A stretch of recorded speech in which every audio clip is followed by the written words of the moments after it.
혹시 내일 여러분 세법이죠? 세법 선생님하고 여러분 그 밴드하고 아마 일단 문자가 갈지 모르는데 2차 들으신 분들은 세법 유학집을 가져오래요. 그리고 이제 선생님이 그 뭐죠? 전번 특강자료보다는 또 지문집 있죠? 지문을 정리하는 게 있대요. 그것을 가져와서 강의를 한다고 하니까요. 여러분 내일 오실 때 세법은 유학집 있죠? 유학집 가져오시면 학원에서 자료가 나갈 거예요. 무슨 말인지 아시겠죠? 내일 여러분 그 세법은 내일 유학이죠? 공법도 유학이에요? 네. 공시법은 백선이죠? 자요, 채권법 한번 보도록 하겠습니다. 채권법 보면요, 승낙자가 청약, 여기 봐봐요. 우리가 이제 먼저, 여기서 이제 청약이 있고요. 청약이 있고, 여기 뭐가냐? 승낙이 이렇게 있잖아요. 이 청약이라는 것은 불특정 다수인에게 할 수 있죠. 불특정 다수인이요. 다수인에게 할 수 있고요. 이 청약이라는 것은 또 뭐냐면 구체적이고, 뭐가 돼야 돼요? 구체적이고, 확정적 의사표시가 돼야 돼요. 구체적, 확정적이요. 이렇게요. 그러면 승낙이라는 것은 누구한테 하냐? 승낙은 특정한 청약자한테 하는 거예요. 특정한 청약자예요. 그래서 승낙을 뭐냐면 여기서 이제 우리가 교차 청약이라고 하는 것이 있어. 이 교차 청약의 가장 중요한 것은 동일한 내용이죠. 동일한 내용의 청약이고요. 그 다음에 양청약이 도달해야 돼. 그래서 양청약이 도달해야 되고요. 그 다음에 1번이고요. 그 다음에 두 번째는 이제 교차 청약이고요. 교차 청약. 그 다음에 이제 조건이나 변경이죠. 조건이나 변경을 가한 승낙이죠. 이것을 뭐로 본다? 새로운 청약으로 보고요. 만약에 상대방이 여기 대해서 승낙하면 계약이 성립하죠. 그 다음에 세 번째는 연착된 승낙인데요. 이 연착된 승낙이라고 하는 것은 연착은 원칙적으로 뭐로 본다? 이것을 새로운 뭐로 본다? 청약으로 봐요. 그런데 우체국의 사정 이런 말이 나와. 우체국 사정, 천재지마 이런 거죠. 다른 말로 하면 뭐냐면 충분히 기간 안에 도달할 수 있는 발송임에도 불구하고 연착된 경우 그런 말이 꼭 나와. 알겠죠? 이런 경우는 뭐 한다? 이런 경우는 연착의 통지를 해야 되고, 연착의 통지를 했느냐 안 했느냐? 연착의 통지를 했죠? 그럼 계약이 불성립하는 것이고, 하지 않았다? 계약은 성립을 해. 언제요? 발송 시. 발송할 때 계약이 성립해. 그럼 계약이 성립한다는 것은 이걸 다른 말로 뭐라고 표현하냐? 연착되지 아니한 것으로 본다. 이렇게. 연착되지 아니한 것으로 본다. 알겠죠? 그 다음에 네 번째, 우리는 승낙할 의무가 있는가? 승낙할 의무가 있다 없다? 없죠? 그래서 언제까지 승낙하라? 아무 말 없으면 승낙한 것으로 보겠다. 그래도 계약은 성립한다 안 한다? 안 한다. 자, 다섯 번째는 뭐냐면 우리는 승낙의 의사를 표시해야 되는데, 의사를 표시하지 않아도 계약이 성립해. 그것을 의사 실현에 의한 계약이 성립. 의사 실현. 알겠죠? 의사 실현에 의한 계약의 성립이다. 그럼 여기요, 의사 실현에 의한 계약의 성립이라는 것은 그러한 사실만 때 있는 때다. 그러한 사실이 있는 때 계약이 성립한다. 이런 말이죠. 이것을 이제 우리가 청약과 승낙이라는 것이죠. 이것만 알고 있으면 여러분요, 문제는요, 다 맞출 수 있죠. 한번 볼까요? 지금부터요. 자, 458은요, 변경을 가하여 승낙이죠. 변경, 청약의 거절과 동시에 새로 청약이죠. 새로 청약 거다 줄긋고 무효행위 전환이라고 그래. 무효행위 전환. 자, 459. 승낙의 기간을 정한 계약의 청약은 청약자가 그 기간 내에 승낙의 통지를 받지 못한 때 효력을 잃는다. 이렇게요. 알겠죠? 효력을 잃고 이렇게 됐죠? 자, 그러면 459하고 460을 내가 설명할 거예요. 460은 뭐라고 됐죠? 당사자는 동일한 내용의 청약이 상호 교차된 경우 동일한 내용의 청약 줄 것이고, 그 다음에 양청약이 줄 것이고, 도달한 때 계약이 성립. 딱 끊어. 여기까지 교차 청약이라고 해요. 알겠죠? 딱 끊었어요? 격지자 간의 계약은 승낙의 통지를 발송할 때 성립. 이렇게 됐죠? 자, 그럼 봐. 지금 여러분요, 내가 지금 왜 그러냐면 지금 459하고 460번하고 내가 지금 비교해서 설명하려고 그래. 알겠죠? 자, 봐요. 지금 보면 이렇게 갑이 있고 을이 있죠? 갑이 을한테 뭐라 했냐? 청약을 했어. 청약을 하면서 뭐라 하냐? 2월 1일부터 2월 10일까지 승낙해달라. 이렇게요. 그래가지고 어떻게 하냐? 이 의뢰한 사람이 2월 3일날 발송을 해. 발송하면 발송할 때 계약이 성립해. 계약이 성립을 해. 이것을 우리는 몇 조라고 하냐? 그것을요, 531조라고 얘기해. 발송할 때 계약 성립. 이게 바로 뭐냐? 460번을 얘기해요. 격지자 간의 계약은 발송할 때 성립한다. 알겠죠? 이것은 계약의 성립에 중점을 두는 것이죠. 그럼 여기 봐, 이제 여기 봐. 2월 3일 날 발송한 것이 이 기간 안에 도달해야 돼. 2월 6일 날 도달을 해야 돼. 도달을 해야 2월 3일부터 계약이 성립을 해. 그래서 승낙이라는 것은 승낙, 이거 승낙이죠. 승낙의 효력은 계약의 성립하고 승낙이 다르잖아. 승낙의 효력은 기간 안에 도달해야 돼. 알죠? 그러면 어떻게 한다? 발송할 때 계약이 성립해. 이것은 528조예요. 만약에 기간을 정한 경우, 기간을 정하지 않는 경우는 상당한 기간 안에 도달해야 돼. 529조. 그러니까 우리가 청약을 할 때는 반드시 승낙 기간을 정할 필요가 없다고. 528조 승낙 기간을 정한 경우는 그 기간 안에, 529조 승낙 기간을 정하지 않는 경우는 상당한 기간 안에 도달하면 돼. 그래서 우리가 청약을 할 때는 반드시 승낙 기간을 정할 필요가 없다, 이런 말이죠. 그런데 더 중요한 것은 뭐냐면 계약의 성립은 발송할 때.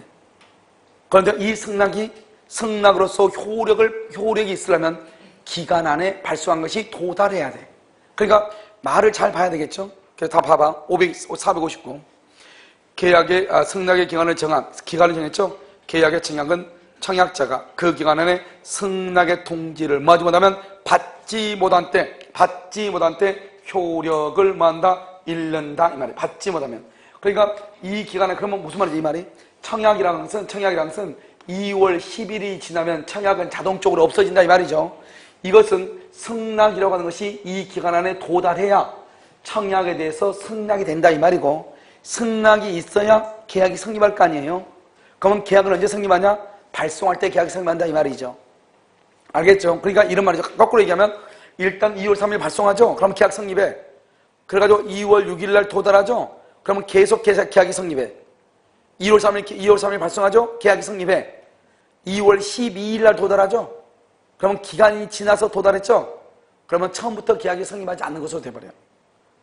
알겠죠? 그러니까 우리는요, 언제 계약이 성립돼야 된다? 청약이 있을 때 승낙이 있어야 돼.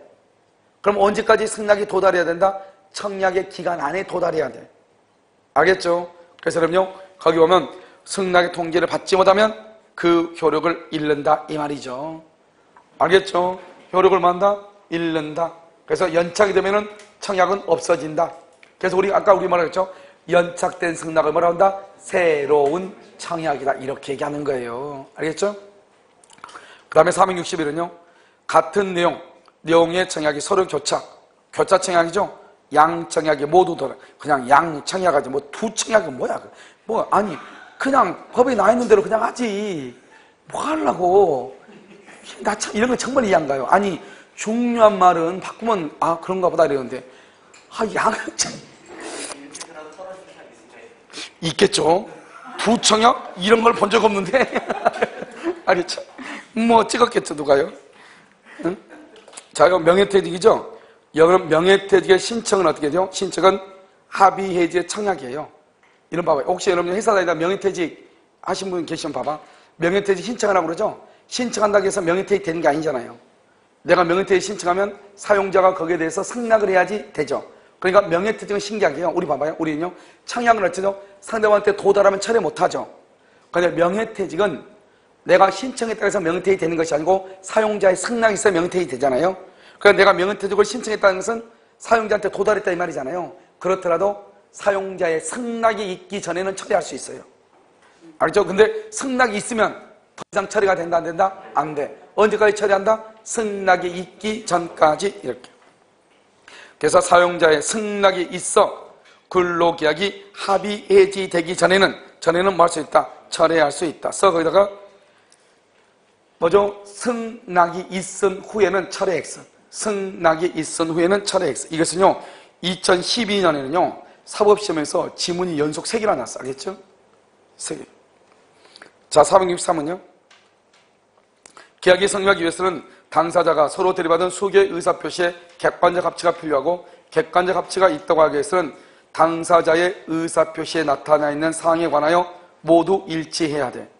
그런데요, 밑에 봐봐. 특히 당사자가 그것에 중대한 의의를 두고 계약 성립의 요건으로 할 의사를 표시할 때는 이에 대해서도 합의가 있어야 돼요. 우리 보통 객관적인 건 뭐죠? 계약금 얼마고, 아니죠. 보증금 얼마고, 월세 얼마고 이렇게 해요. 그래야지 임대차 계약이 성립하죠. 그런데 봐봐.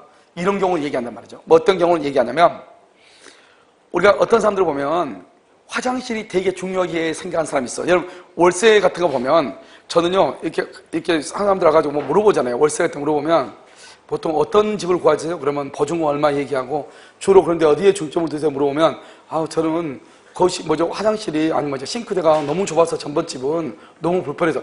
이 사람은요, 중점이 다른 건 다 용서가 돼. 싱크대가 좁은 건 용서가 안 되는 거예요. 그렇잖아요? 그런데 이 사람한테요, 안방 넓다고 100번 얘기만 다 필요 없죠. 화장실 싱크대가 좁으면. 그러니까 그런 것은 딱 생각을 해가지고 싱크대가 좀 잘 정리되어 있는 이런 집을 안 내려야지. 조금 다른 데가 흠이 있더라도 이 사람은 거기에 가는 거죠. 그런데 그걸 생각하지 않고 무조건 막 이렇게 가는 사람이 있더라고요.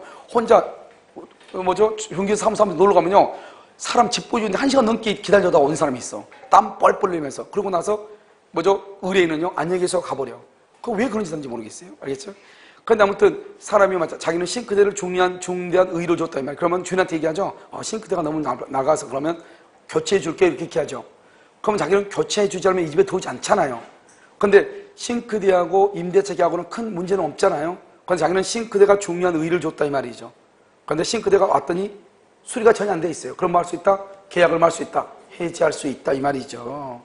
무슨 말인지 알겠죠? 자기는 이게 가장 중요한 포인트를 줬다 이 말이죠. 이게 안 되면 이 집 안 온다 이 말이죠. 그런데 해준다고 해서 들어왔더니 안 됐다 이 말이죠. 그럼 뭐 할 수 있다? 해지할 수 있다. 그래서 우리는 원칙적으로 당사자의 의사표시에 나타낸 사항, 그러니까 무슨 말이죠? 나는 이걸 요한다 그러면 그런 것에 합시가 있어야 되고, 특히 중요한 부분에 주안점을 뒀다. 그 주안점을 든 거에 대해서 그것도 역시 이루어져야 된다 이런 말이죠. 그 다음에 계약 체결사인 과실 책임이죠. 이런 채권법은 양이 너무나 적기 때문에요, 이게 10문제를 못 맞추는 것은 정말 그것은 안타까운 일이에요. 알겠죠? 그래서 우리가 보면 여기서 이제 원시적이죠. 원시적이고 그 다음에 후발적이죠. 후발적은 항상 매매계약 체결 후죠. 원시적은요 이미 이 말이죠. 이미 여러분 매매계약 체결 후죠. 후발적은 뭐다? 유효죠. 유효. 후발적은 유효. 원시적은요 원시적, 객관적. 그 다음에 여기요 전부적. 객관적이고 전부죠. 전부 불능이냐 일부 불능이냐. 그럼 전부는 뭐다? 무효이죠. 후발적은 뭐다? 유효. 전부는 무효. 그래서 원시적은 무효이고, 그럼 무효인데 535조 계약 체결상의 과실책임. 여러분, 우리나라는 계약 체결상의 과실책임으로 원시적 불능의 경우에만 계약 체결상의 과실책임을 민법에서 규정하고 있다. 기억나죠?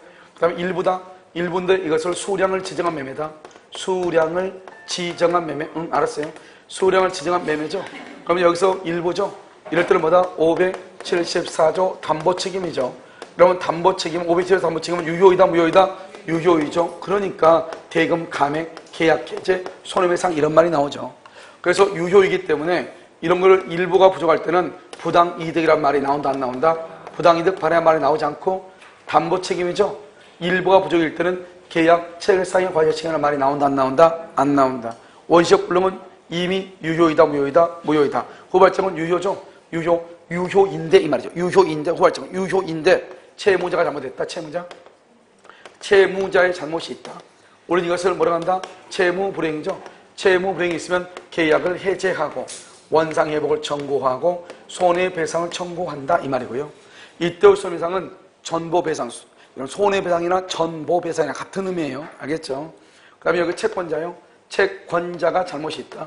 채권자, 우리는 것을 뭐라고 한다? 그것을 위험 부담이다 이렇게 얘기하고, 채권자의 잘못도 쌍방이요.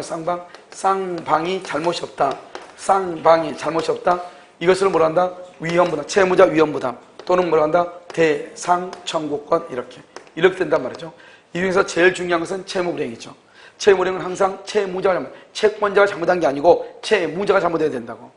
이 모든 것의 공통적인 것은 유효라고. 유효인데 채무불행, 유효인데 위험부담이라고. 알겠죠? 그 다음에 이 모든 것은 뭐냐? 후발적 불능이라고. 그래서 시험은 다음 주에서 후발적 불능이 아닌 것, 후발적 사유와 관계가 없는 것, 그건 무조건 계약 체결상의 과실책임이라고요. 그래서 1번, 2번, 3번, 4번, 그 다음에 5번 이렇게. 알겠죠? 그래서 채무적 후발적은 무조건 뭐다? 유효. 원시적은 무조건 뭐다? 무효. 알겠죠?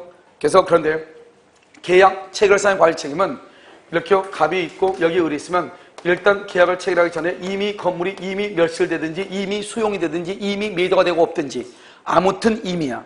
알았죠? 계약 체결하기 전. 우리 사법시험에 뭐라 나왔죠? 2월 1일 계약을 체결했다. 그런데요 1월 15일 날 이렇게 됐죠. 수용이 됐다. 그 말이 무슨 말이에요? 이미 이 말이잖아요. 그러면 일방은 어때? 일방은 반드시 악이나 뭐가 있어야 돼? 과실이 있어야지. 왜요? 자기 건물이니까 자기 건물이니까. 이 을은요, 을은 뭐가 돼야 돼요? 선의 플러스 뭐가 돼야 돼? 무과실이죠. 그래서 악이나 과실, 선의 플러스 무과실, 악이나 과실, 선의 플러스 무과실 이렇게요. 무슨 말인지 알겠죠? 그래서 여기는 악이나 과실이 있고 여기는요, 선의 플러스 무과실 이렇게. 됐나요 지금요? 그래서 이런 경우는 어떻게 하면 원시적 불능이니까 원시적 불능이니까 무슨 이익을 배상한다? 실내 이익을 배상한다. 그래서 실내 이익을 배상을 해요. 됐죠? 그래서 이렇게 되는 것이고요. 만약에 갑이 선의 무과실이다 그럼 책임이 없어. 을이 악이나 과실이 있다 그러면 갑은 을한테 책임이 없다고. 무슨 이익을 넘을 수 없다? 이행이익을 넘지 못한다. 한번 볼까요? 자, 부동산 매매 계약에서 실제 면적이 계약 면적에 미달하죠. 미달. 그런데 미달한 경우는요, 이것은 담보 책임으로 갈 수는 있어도 부당이득 반환이라든가 535조가 규정하는 계약 체결상의 과실에 따른 책임의 이행을 구할 수가 있다 없다? 없다. 이것은 우리 시비도 나온 것이야. 똑같이. 그 다음에 여러분요 465는 뭐죠? 이것은 우리가 교섭 단계에서 부당파기죠. 봐봐. 우리가 이제 교섭 단계죠. 교섭 단계에서 부당파기죠. 교섭 단계에서 부당파기가 상당한 이유요. 상당한 이유가 있냐 없냐 이 말이죠. 그래서 상당한 이유가 있느냐 없느냐. 상당한 이유가 있다 그러면 적법이죠. 상당한 이유가 없다 그러면요 이것은 불법 행위가 돼요. 상당한 이유가 없다 불법 행위. 그래서 상당한 이유가 있냐 없냐 이 말이죠. 그래서 교섭 단계에서 부당파기 이 말이죠. 그러면 교섭이라는 것은 계약을 체결하기 전이죠. 계약을 체결하기 전이고 계약을 체결하기 전은 뭐다? 원시적이죠.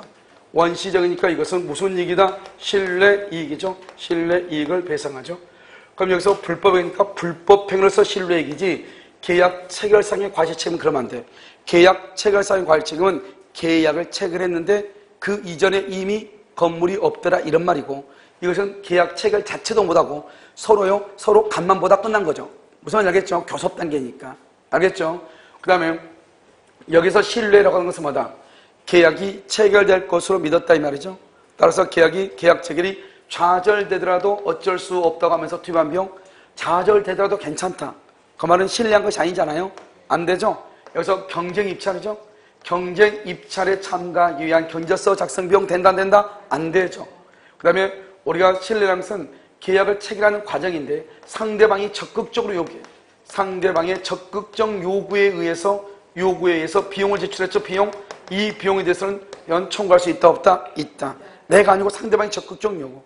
불법행위에 대해서 정신적 위자료에 대해서 뭐 할 수 있다? 청구할 수 있다 이런 말이죠. 알겠죠?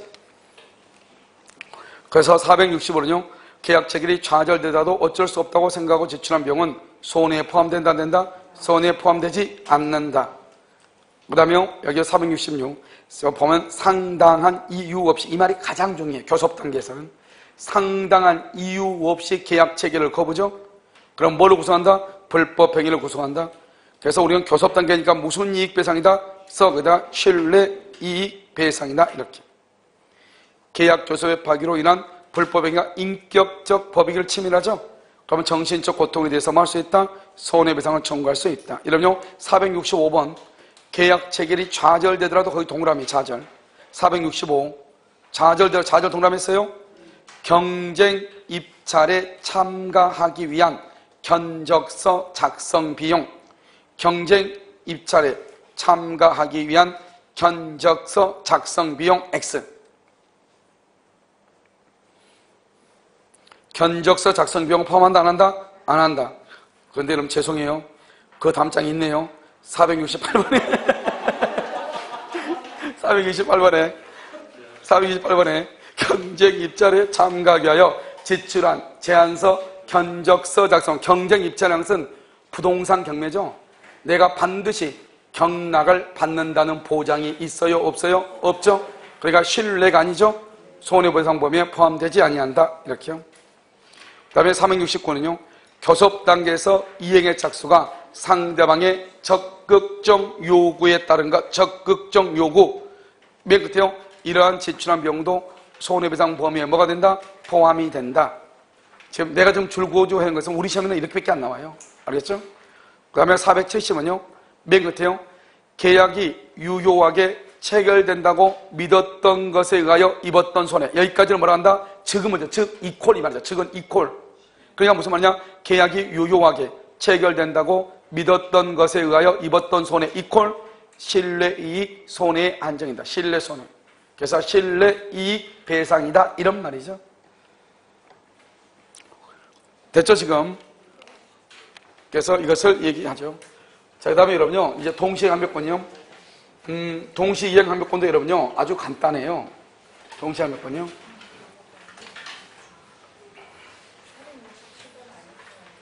뭘 안 했다고? 460. 안 해사나? 정신적 고통 한 것 같은데요? 정신적 위자료. 어디 갔다 왔나 봐요? 자, 안 하고 칠판에만 써져 있는 거예요? 자요, 자, 보시면, 우리가 이제 이런 뭘 보면, 이걸 봐요. 동시에 몇번은요, 첫 번째요, 하나죠, 하나. 하나예요, 대가 관계죠. 대가 관계에 있어야 돼요. 대가 관계는 쌍무계약이죠. 원래는 이런 무슨 계약이죠? 쌍무계약. 쌍무계약이 있는 게 두 가지죠. 하나는 뭐다? 동시행항변권, 하나는 뭐? 위험부담. 동시행항변권은 이행상의 뭐다? 결련성과 관계가 있고, 위험부담은요, 전속상의 결련성과 관계가 있죠. 전속상의 결련성. 알겠죠? 여기는 이행할 때요, 전속이란 말이 뭐죠? 피해담 뭐죠? 물건이 멸실됐는데 상대방의 대금 의무가 있느냐 없느냐 이 말이잖아요. 전속상의 결련성. 우리가 동시행은 뭐죠? 너가 나한테 줘야지 나도 너한테 주겠다 이 말이잖아요. 그러니까 이행상의 결련성이라고 그래. 알겠죠? 첫 번째 여기서요. 여기요, 별개의 약정, 별개의 약정은 된다 안 된다? 별개의 약정은 안 되지만 당사자에 뭐가 있으면 된다? 특약에 의해서 별개의 약정도 항변권이 인정될 수 있다. 그래서 이 별개의 약정의 대표적인 게 바로 뭐다? 저당권에 의한 경매. 저당권에 의한 경매가 무효이다. 경매가 무효면 채권자의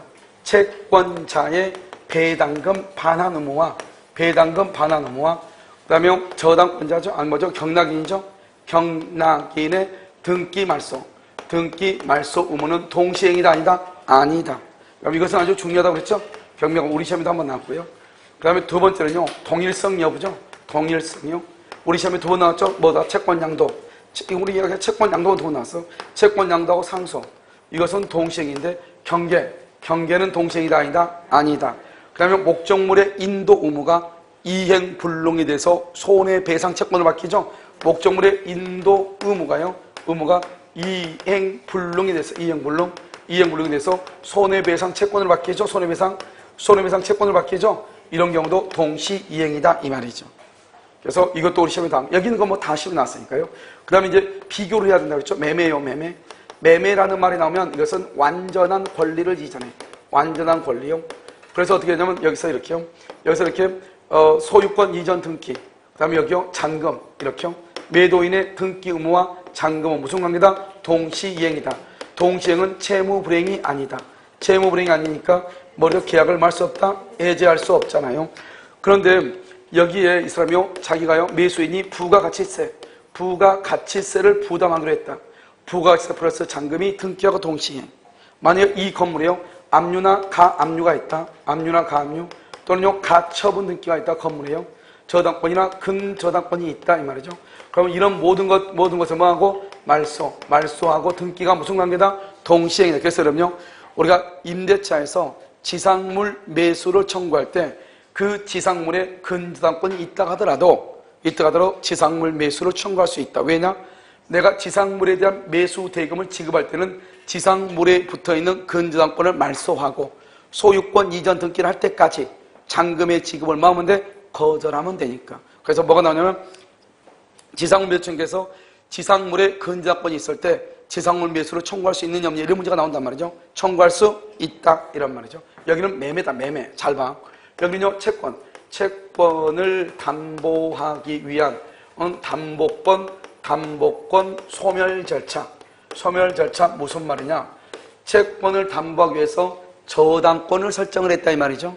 그럼 여기서 담보권 소멸 절차라는 것은 저당권 등기 말소와 채권의 변제는 동시이행이냐 아니냐? 동시이행이다 아니다? 아니다. 동시행이 아니다 이 말이죠.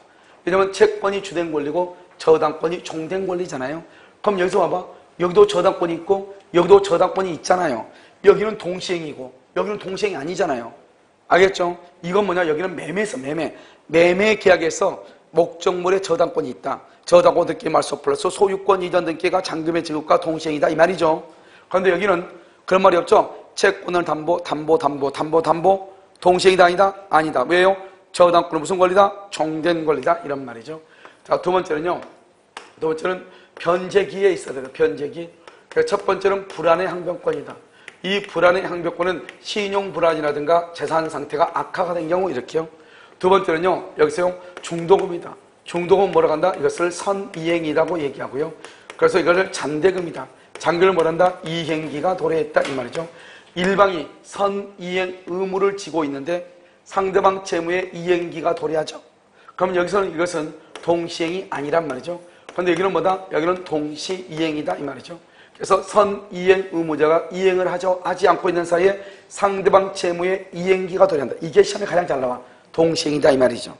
알죠? 동시행이 아니다. 동시행 아니면 채무불이행이 아니다. 채무불이행이 아니면 채무불이행이다. 이행지체이다. 그래서 지연이자 지연 배상을 해야 되고 계약을 해제할 수 있다 이 말이죠.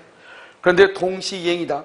동시행이면 채무불이행이다 아니다. 채무불이행이 아니고 이행지체이다 아니다. 이행지체가 아니고 그러니까 지연이자를 낸다 안 낸다? 지연이자를 안 내고 계약을 해제할 수 있다 없다? 해제할 수 없다. 이게 가장 중요하잖아요. 이 중에서 제일 중요한 것이 선이행이에요. 선이행 의무자가 이행을 하지 않고 있는 사이에 상대방 채무에 이행기가 도래하면 그때부터 동시행이다 이런 말이죠. 알겠죠? 이게 중요하고 그 다음에 동시행이죠. 동시이행 관계에 있으면 항변권을 행사하지 않아도 항변권을 뭐 하지 않아도 행사하지 않아도 이것을 우리 말한다. 당연히 행사하지 않아도 당연히 알았죠? 당연히 이행지체가 아니고 당연히 지연이자를 내지 않는다 이 말. 당연히 동시행 관계에 있으면 당연히 항변권 행사하지 않아도 그 다음에 뭐다? 자동채권으로 뭐를 못하고 상계하지 못하고 수동채권으로 뭐 할 수 있다? 상계할 수 있다. 자상하지 못하고 수상할 수 있다 이런 말이죠. 당연히 그 다음에 또 우리가 뭐가 있냐면 유치권하고 동시 항변권을 또 했었죠. 유치권하고 동시 항변권하고 방금 설명을 했잖아. 유치권 할 때 여기서는요 유치권이나 동시 항변권에서 목적물 타인의 물건을 점유한다. 점유해도 적법이다 불법이다? 적법이고 사용이익은 뭐를 한다? 사용이익은 반환하고 유치권이나 동시 항변권을 행사하고 있어도 소멸시효는 뭐를 한다? 소멸시효는 진행하고 유치권이나 동시 항변권을 행사했냐 안 했냐? 했다. 무슨 판결이다? 상환 급부 판결이고 행사하지 않았다. 전부 패소 판결이다 이런 말이죠. 마지막으로 세 번째 우리가 요즘 채권자 지체요. 채권자 지체 다른 말로 뭐라고 한다? 수령지체라고 얘기하죠. 채권자 지체 수령지체이다. 이행 제공을 뭐란다? 계속하냐? 한 번 이행 제공이냐? 이행 제공이냐? 다시 제공하지 않고 다시 제공 없이 똑같은 말이죠. 이런 경우는 어떻게 돼요? 항변권은 뭐가 된다? 항변권은 소멸하고 이런 경우는요 항변권을 소멸한다 안 한다? 소멸하지 않는다. 소멸하지 않는다 이런 말이죠. 알겠죠? 그래서 항변권은 뭐라고? 소멸하고 항변권을 소멸한다 안 한다? 안 한다. 그래서 항변권 소멸하지 않는 것은 항변권을 뭐 할 수 있다? 행사할 수 있다 이 말이죠. 그 다음에 여기 첫 번째요 무효취소해제. 무효취소해제로 인한 원상회복 의무는 무슨 관계다? 동시이행이다. 동시이행. 자, 두 번째는요. 우리가 보증 임대차죠. 임대차에서요. 보증금 반환 의무하고 임차권 등기 명령이죠. 임차권 등기 명령이 있을 때 어떻게 할 것인가 이 말이죠. 그다음에 세 번째는요. 도급이죠. 도급 어쩌고. 그다음에 네 번째는 우리가요. 뭐 그럴 리는 별로 없을 건데 뭐가 나올 수 있냐? 뭐가 있냐면요. 뭐죠? 위임할 때 이렇게요. 다섯 번째는요. 변제죠. 변제하고요. 변제하고 영수증, 영수증하고 채권증서, 증서 반환요. 그 다음에 여섯 번째는 뭐가냐면 어음의 반환, 어음의 반환과 채무 변제죠. 이게 이제 동시행이 아니야. 이거 보면 되죠. 특히 그럼요, 여기 있는 것을 잘 암기해야 되겠죠. 일단, 아까 우리, 법정지상권의 경우에도 마지막으로 쓴 거 판례 이게 중요하다고 그랬죠? 첫 번째 기억, 무효취소 해제라는 원상 여부는 무조건 무슨 관계다? 무효취소 해제, 무조건 동시이행. 임대차하고 보증금 반환은 무슨 관계? 임대차가 정리하죠? 목적물의 반환과 보증금의 반환은 무슨 관계? 동시이행. 임차권 등기 명령, 된다, 안 되죠. 도급은 동시이행. 위임은 동시이행이 아니에요. 왜냐면 위임은 대리권 주는 거죠. 대리권을 줬다고 해서 내가 보수를 주는 게 아니잖아요. 이 사람이 대리권에 의해서 일을 끝내야지 돈을 줄 거 아니에요. 내가 위임을 했죠. 뭔 일을 맡겼죠? 그 사람이 일을 다 끝내야 돈을 줄 거 아니에요. 그러니까 동시행이 될 수가 없어, 논리적으로. 위임은 알겠죠? 그 다음에 변제하고 영수증 동시행이죠. 채권증서는 동시행이 아니죠. 어음의 반환과 채무 변제는 동시행이다. 그래서 여기서 있는 것들 중에 다 시험이 났고 이건 시험이 안 났어. 이거 알죠? 도급하고 아마 도급도 안 나온 것 같아. 우리 시험에 이 두 가지는 시험이 안 났어. 뭐죠? 여기 위임은 뭐다? 동시행이 아니고 도급은 동시행이다. 수급인이 어쩌고 꽁시렁 동시행이다. 이 말이죠. 알겠죠? 그래서 무효 취소 해제죠? 무효 취소 해제. 별로 중요하지 않으니까 그냥 하는 거예요. 이건 중요하잖아. 무효 취소 해제, 원상여부는 동시행. 자, 임대차죠? 임대차 보증금은 동시행이고 아니고. 알겠죠? 이렇게. 자, 한번 보시면, 자, 동시행은 몇 번이요? 사람들은 항상요, 나를 피해서 찍어요. 자요. 자, 471번. 하나의 계약으로 둘 이상의 민법상의 전형계약을 포괄하는 내용의 계약을 체결한 경우, 당사자 일방의 여러 의무가 포괄하여 상대방의 여러 의무가 무슨 관계? 대가관계. 이거 봐봐, 저기. 대가관계. 원래는 하나인데, 여러 개의 것이 대가관계가 있을 수도 있잖아요. 그러면 그때도 예외적으로 항변권을 말 수 있다. 인정할 수 있다. 여기서 중요한 키워드가 뭐다? 대가 관계에 있을 때 이 말이죠. 472 취소. 인생 끝났네. 무효 취소 해제. 무슨 관계? 동시이행. 자, 오른쪽이요. 473은요. 쌍무계약에서 쌍방의 채무가 동시행 관계에 있을 때 일방의 채무의 이행기가 도래하더라도 상대방 채무 이행종이 있을 때까지는 그 채무를 이행하지 않아도 봐봐. 동시행 관계에 있을 때는요.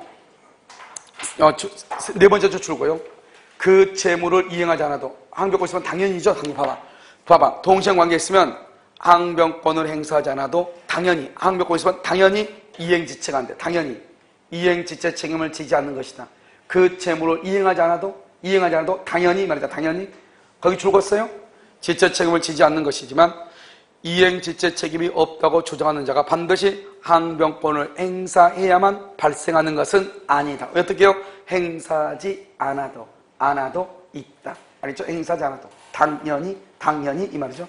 이행지체 책임이 없다고 주장하는 자가 항변권을 행사해야만 발생하는 것은 아니다. 행사하지 않아도 이렇게.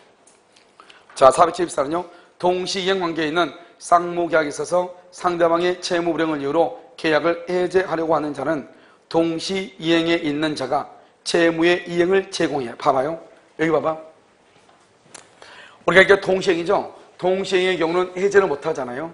근데 해제를 하고 싶어. 해제하고 싶으면 어떻게 돼요? 해제하려면 채무 불행이 돼야 되죠. 알죠? 해제를 하려면 어떻게 돼요? 상대방을 뭐에 빠뜨려? 이행지체. 동시행일 때는 해제를 못 해요. 해제하려면 상대방을 이행지체에 빠뜨려야 돼. 그럼 이행지체에 빠뜨리려면 어떻게 해야 돼요? 자신의 채무를 뭐래서 제공하여. 자신의 채무를 제공하여. 꼭 그만 있어야 돼. 그래서 동시행 관계에 있어서 계약을 해제하려면 동시이행 관계에 있는 자기 채무의 이행을 제공. 알겠죠? 자기 채무의 이행을 제공해서. 알죠? 상대방을 뭐에 빠뜨려야 돼? 이행지체에 빠뜨려야 돼.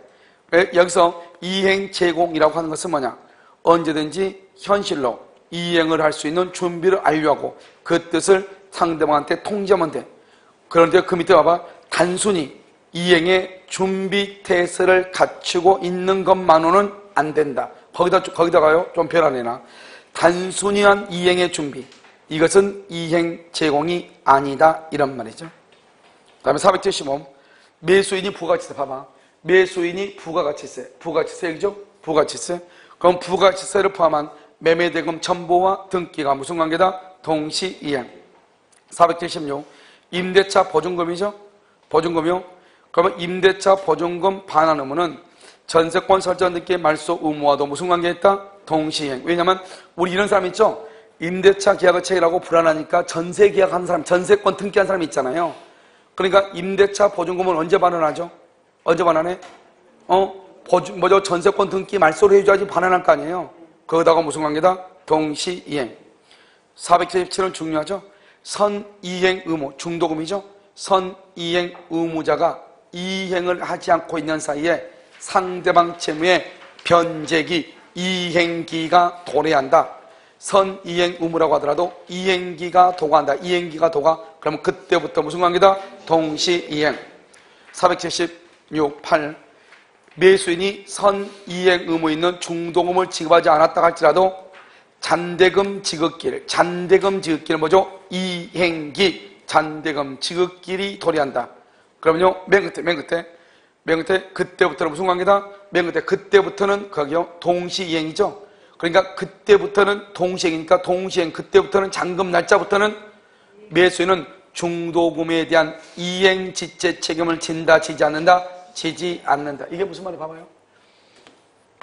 이게 중도금이죠? 중도금 1억이요. 여기 잔금이죠? 잔금 1억이요. 여기요 2월 1일이고 여기 4월 1일이죠. 이 사람이 중도금 날짜에 중도금을 안 줘. 그럼 어떻게 돼요? 그 다음날부터 잔금 날짜까지 이자를 내야 돼. 이자. 잔금 날짜가 되면 뭐가 돼요? 잔금 날짜가 되면 잔금 날짜가 딱 되면 동시행이죠? 채무불이행이 아니죠? 이자를 안 준다니까. 그러니까 그때부터는 잔금 지급기로부터는 이자를 이행지체 책임을 진다, 안 진다? 안 진다. 그 말은 이자를 준다, 안 준다? 안 준다 이 말이죠. 그러면 중도금에 대한 이자는 언제까지만 준다? 잔금 지급기일까지만. 그래서 중도금 1억 플러스 중도금 지급일 다음 날부터 잔금 날짜까지 이자 플러스 잔금이 등기하고 무슨 관계다? 동시이행 관계다 이 말이죠. 무슨 관계? 동시이행 관계 이 말이죠. 알겠죠? 그래서 그때부터는 가로먹고 잔금 지급일 이후 이 말이죠. 잔금 지급일 이후 이 말이죠. 그때부터는 중도금을 지급하지 아니한 데 대한 지체 책임을 지지 않는다. 알겠죠? 자, 그다음에 위험 부담만 볼까요? 위험 부담은 여기서는 아무것도 없지만 잠깐 설명을 하면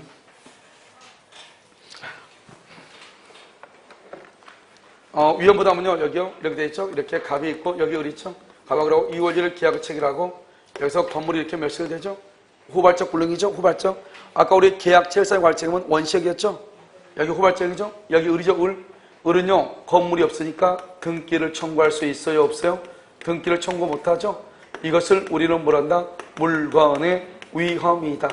이 물건을 뭐란다? 급부라고 하죠. 급부의 위험이다 이 말이죠. 이것은 여러분요 무조건 위험 부담에서 공통이야. 이것은 전제로 해. 여기서부터 시작하는 게 위험 부담이라고. 알겠죠? 건물이 없어졌는데 갑 넣어 어떡할래? 갑 넣어. 돈 받냐 못 받냐 이 말이죠. 돈을. 갑이 돈을 받을 수 있느냐 없느냐. 건물이 몇일 됐는데 이 말이죠. 그럼 이것을 뭐냐? 그건 존속상의 결연성인데 여기서 첫 번째 갑의 잘못. 을의 잘못으로 건물이 몇일 됐다. 두 번째요. 을의 채권자 지체. 채권자 지체 중 채권자 지체 중 쌍방의 잘못 없이 관계없죠. 미리 을에게 인도를 했는데 건물이 몇시가 됐다 이 말이죠. 그럼 이것은 다 을이 잘못했고 이것도 을이 직체 중 잘못했죠. 미리 을한테 미리 인도했는데 건물이 없었죠.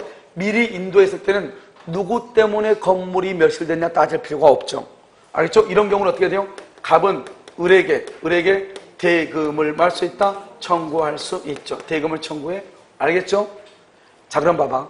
4번은 먼저 4번은 갑의 잘못이다. 갑이 채무자가 잘못했죠? 이것을 우리는 뭐란다? 채무불이행이죠. 채무불이행인데 건물이 지금 없죠? 이행불능이죠?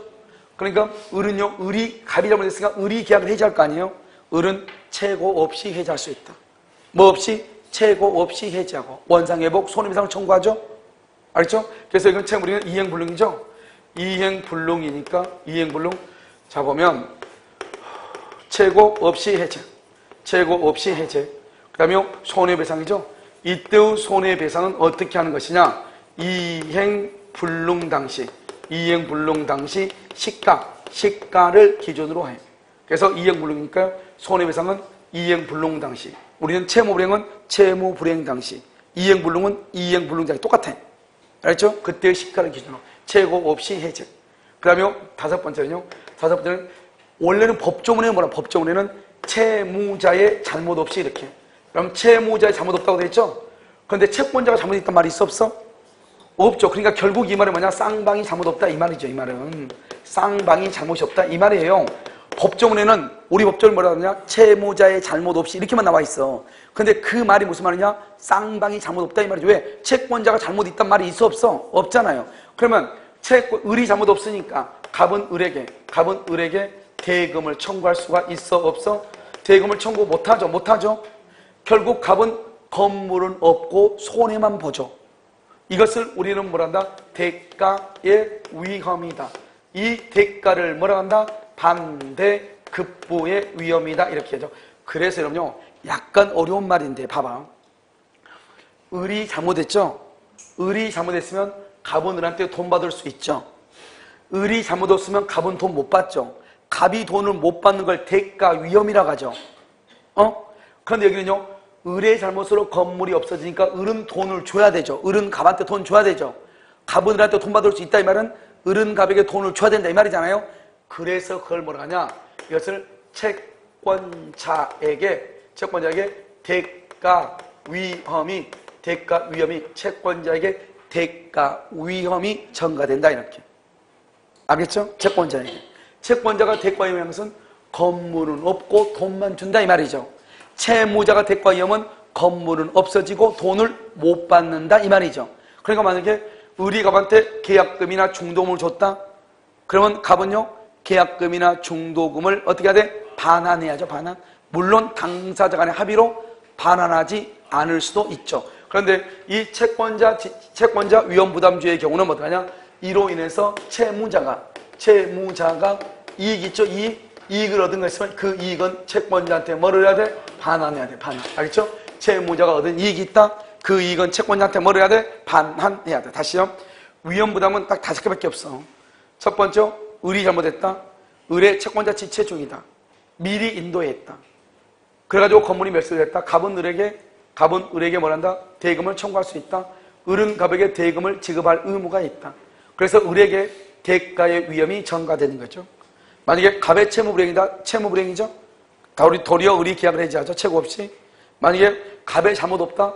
그 말은 쌍방이 잘못 없다 이런 말이죠. 그러면요, 어떻게 돼요? 갑은 을에게 대금을 청구할 수 없죠. 도리어 받은 돈을 돌려줘야 되죠. 물론 임의규정이니까 합의에 의해서 반환하지 않을 수도 있죠. 알겠죠? 이것을 얘기하는 거죠. 됐죠? 그래서 위험부담 볼까요? 위험부담은 무슨 규정이 아니다? 강행 규정이 아니다. 480번 쌍무계약에서 쌍방의 귀책 사유 없이 채무가 이행불능이죠. 쌍방의 귀책 사유 없이.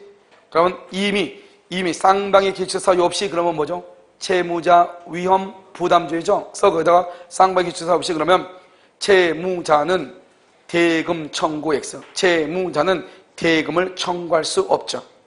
대금을 청구 못해.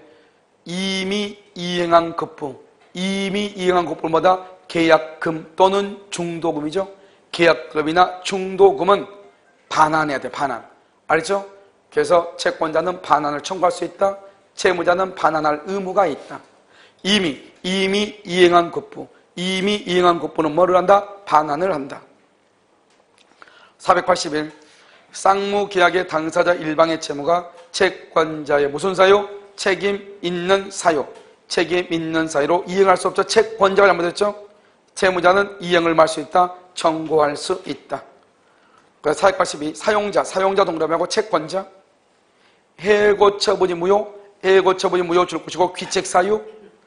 채권자의 귀책 사유죠. 그럼 어떻게 해요? 근로자는 동그라미. 근로자는 채무자. 임금은 대가를 청구할 수 있다. 알겠죠? 이로 인하여 채무자가 얻은 이익은 이로 인하여 채무자가 얻은 이익이 있겠죠? 얻은 이익은 채권자에게 반환. 채권자에게 반환해요. 채권자에게 반환 이렇게. 그것을 위험 부담이다. 이렇게. 483. 쌍무계약의 당사자 일방의 채무가 쌍방의 책임 없는 사유. 여기는 쌍방의 책임 없는 사유가 되어 있죠? 이퀄 채무자의 책임 없는 사유 똑같아. 채무자의 책임 없는 사유로 이행을 할 수 없다. 이행 불능이죠? 채무자는 이행을 청구하지 못한다. 딱 끊어. 채무자는 이행을 청구하지 못한다. 그런데 만약 그것이 채권자 수령지체 중이라면, 채권자 수령지체 중이라면 채무자는 이행을 할 수 있다. 청구할 수 있다. 이걸 뭐란다? 채권자 위험 부담주의다. 이렇게. 채권자 위험 부담주의. 이렇게. 됐죠?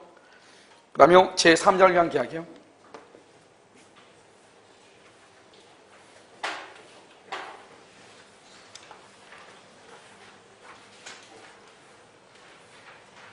오늘 다 못하면요 내일 하면 돼요. 알겠죠? 왜냐하면 채권법은요 양이 문법에서 워낙 적은데요 문제만 풀어버리면 1시간이면 다 끝나요. 알겠죠? 여기 봐요. 제3자를 계약이죠. 제3자를 계약은 뭐냐면 이거죠. 이렇게 갑이 있고 여기 병이 을이 있죠. 을이 있고 이 갑하고 하고 이것을 요약자죠. 요약자고 을을 뭐라 한다? 낙약자죠. 낙약자요.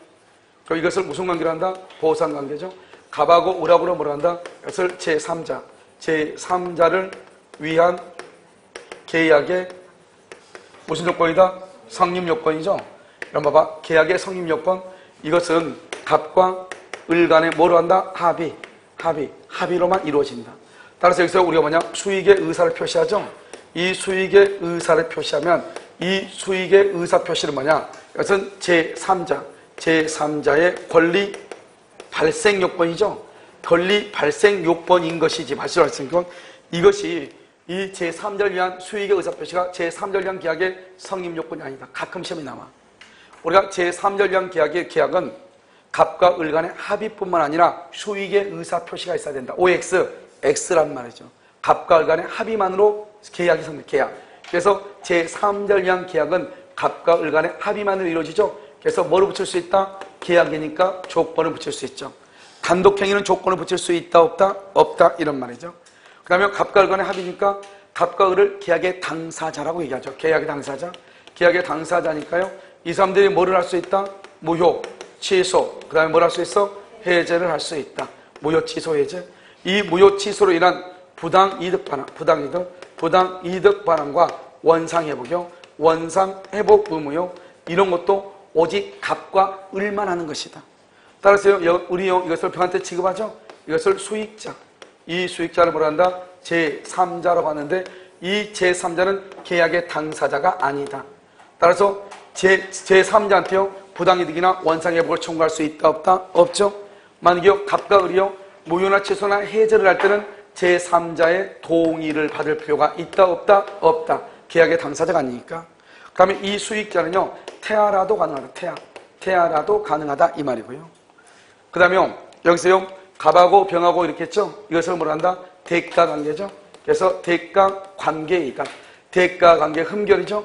대가관계 흠결은 제3자를 위한 계약에 영향을 미친다, 미치지 않는다, 미치지 않는다. 그래서 제3자를 위한 계약에 영향을 미치지 않는 말은 요약자와 수익자 간의 법률관계의 흠결 이유로 을은 병에게 대항하지 못하고 갑은 을에게 항변하지 못한다. 을은 병에게 항변하지 못한다. 알겠죠? 그 다음에 여기서요 이게 이제 첫 번째가 아주 중요하죠. 그 다음에 이 보상관계 흠결은 제3자를 위한 계약에 영향을 미치죠. 영향을 미친다 이 말은 만약에 사기가 있다 그럼 뭐 할 수 있다? 취소할 수 있다 이 말이죠. 아무리 수익자가 수익의 의사를 표시하든지 말든지 흠결을 이유로 취소할 수 있는 것이에요. 수익의 의사를 표시하든지 말든지. 왜냐? 우리가 수익자는 107에서부터 110조까지 제3자 2단이다. 제3자가 아니죠. 아니니까 선이여도 보호가 된다, 안 된다? 안 된다. 안 돼. 그러니까 제3자도 보호가 안 되기 때문에 제3자가 수익의 의사를 표시하든지 말든지 갑은요 착오를 이유로 취소할 수 있다. 알겠죠? 내가 중요한 것은 수익의 의사 표시 후에는 취소하지 못한다. 그럼 큰일 나. 하든 말든. 왜? 이 사람은 제3자가 아니니까 보호되지 않으니까 따질 필요가 없어 제3자는. 그 다음에 갑하고라고 만약에 통정허위 표시에 의해서 무효가 되죠. 무효가 되죠. 무효가 되면 어떻게 돼요? 아무리 우리는 통정허위 표시의 무효는 선의의 제3자에게 대항하지 못하잖아요. 그런데 우리가 통정허위 표시로서 갑과 을의 관계가 무효라고 할지라도 이병은 아무리 선이라고 할지라도 보호돼 안 되죠. 그래서 뭐라고 표현하냐? 갑과 을 간의 관계가 통정허위 표시에 의해서 무효가 되죠. 그러면 선의의 수익자에게 대항할 수 있다 없다? 대항할 수? 내가 봐봐, 선의의 제3자에게 대항할 수 있다 없다? 대항할 수 있다게 해야 돼 없다게 해야 돼? 대항할 수? 우리가요, 여러분 통정의 표시는 뭐라고 그래? 원래 그냥 통정의 표시의 무효는 선의의 제3자에게 대항하지 못한다고 그러죠? 이건 이렇게 대항하지 못한다 이 말은 제3자는 보호된다 안 된다? 제3자는 보호된다 안 된다? 된다는 말이죠. 이게 제3자를 보호하니까 대항하지 못한다 이 말이죠. 대항할 수 있다 이 말은 제3자는 보호된다 안 된다? 제3자는 보호되지 않는다 이 말이잖아요. 안 된다. 그러니까 우리는 103조 위반으로 무효가 되죠. 그러면 대항할 수 있죠. 제3자한테. 알겠죠? 절대적 무효니까. 여기는요 107조, 108조는 무효는 선의의 제3자에게 대항하지 못한다 이 말이죠. 그러면 제3자는 보호된다 이 말이죠. 그런데 수익자는 제3자도 아니다. 아니죠. 그러니까 보호된다 안 된다? 안 되죠. 그러니까 어떻게 해야 돼? 요약자와 낙약자 간의 사이의 법률관계가 통정의 표시에 의하여 무효인 경우 선의의 수익자에게 대항할 수 있다. 그래야 된다니까. 있다. 없다 그러면 제3자가 보호된단 말이니까. 알겠죠? 자, 그다음에 여기까지. 그 다음에 수익의 의사표시는 뭐냐? 형성권이죠? 그럼 형성권은 뭐냐? 일방적 의사표시이죠. 일방적 의사표시. 근데 언제 목이 풀렸지? 열받았나 보네. 언제요? 알겠죠? 계속요. 일요일, 월요일, 화요일 계속요. 강의를요. 하루 내내 특강을 했더니요. 근데 오늘 언제 갑자기 목이 풀렸죠? 아까까지 전 시간까지 목이요? 쉬운 것 같은데. 열받으면 목이 풀리나 봐요. 알겠죠? 자, 일방적이죠? 일방적은요, 상대방이 뭐가 필요가 없다? 동의. 그래서 우리가 수익의 의사를 표시할 때는 병이 을에게, 수익의 의사 표시는 누가 하냐? 병이 을에게 하는, 을에게. 병이 갑에게 그럼 큰일 나. 수익의 의사 표시는 갑이 그럼 큰일 나. 병이 을에게. 수익의 의사 표시. 알겠죠? 그런데 말을 해야 되죠. 말을 해야 되니까 어떻게 한다? 을이요 병에게 최고해. 당신은 어떻게 할래요? 물어봐. 그랬더니 병이 말이 없어. 그럼 수익이다, 수익 거절이다, 수익을 거절한 것을 막 거절. 이게 또 중요하죠? 제3자의 권리가 발생하죠? 발생하면 어떻게 돼요? 병은요 직접 누구한테요? 을에게 청구해. 직접 을에게 청구해. 알겠죠? 그런데 을이 이행을 하지 않아. 그럼 뭘 한다? 이것을 채무불이행이라고 그래. 채무불이행 있으면 계약을 해제하고 손해배상을 청구를 해. 손해배상을 채무불이행이니까. 그러면 여기서 채무불이행이니까 손해배상을 청구하죠? 계약의 해제는 누가 해? 해제는 갑이 해. 병은 절대로 안 돼. 병은 절대로 안 돼. 손해배상은 누가 한다? 병이 해. 손해배상은 병이, 해제는 갑이. 이게 또 중요해. 그래서 수익의 의사표시했죠? 수익의 의사표시해도 여전히 제3자는 계약의 당사자가 아니에요. 그래서 수익의 의사표시 혜택할지라도 제3자는 무효 취소 해제를 주장할 수 없다 이 말이죠. 여기서 중요한 것은 뭐예요? 수익의 의사표시 했죠? 하고 난 다음에 갑과 을 간의 합의로 합의로요. 수익 내용을 말할 수 없어? 수익 내용을 말할 수 없어? 변경, 소멸시킬 수 있다 없다? 없다. 아주 중요해. 만약에 변경이나 소멸시켰다 그러면 어떻게 돼? 변경이나 소멸시켰다 그러면 어떻게 돼요? 변경, 소멸시키지 못하죠? 변경이나 소멸시키면 그러면 어떻게 돼요? 누구에서 미리 변경권을 유보했거나 변경권을 유보했거나 제3자의 뭐가 있어야 돼? 제3자의 동의가 있어야 돼. 그래서 이런 것이 있으면은 그대로 유효인데 이런 것이 없으면은 뭐가 된다? 무효가 돼. 그래서 미리 변경권을 유보한 경우 그때는 변경 소멸시킬 수 있다 이 말이죠. 그런데 제3자의 동의가 있으면 할 수 있다 이 말이죠. 제3자의 동의가 없이 변경 소멸시키면 된다 안 된다? 안 된다. 알죠? 효력이 있다 없다? 없다 이런 말이죠. 이것을 얘기해요. 그래서 이게 정답의 1순위. 그 다음에 여기 있죠. 여기 이거 2개, 그 다음에 이거 여기. 알겠죠? 중요한 것만 얘기하면 그 다음에 제3자한테 부당이득이나 원상회복을 청구할 수 있다 없다. 그 다음에 여기 대가관계는 제3절 위한 계약에 영향을 미치지 않기 때문에 대가관계라고도 나오고 요약자와 수익자로 나오죠.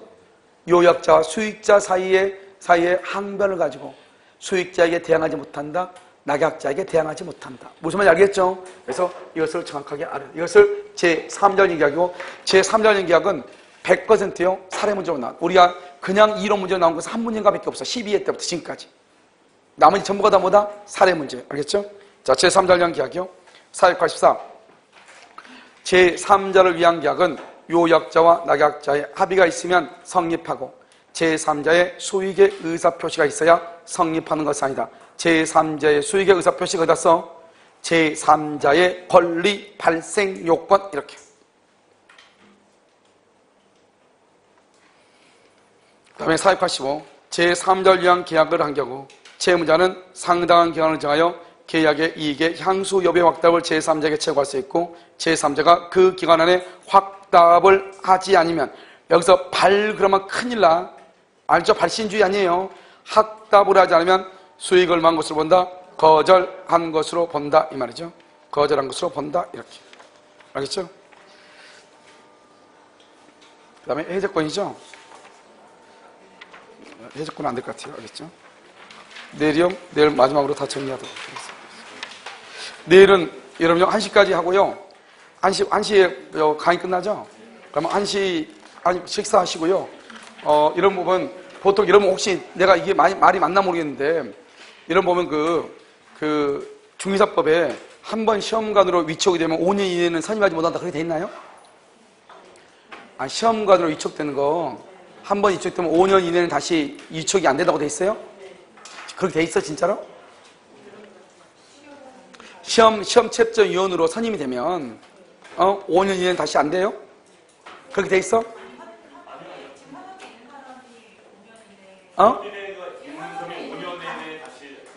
뭐 하는 사람이?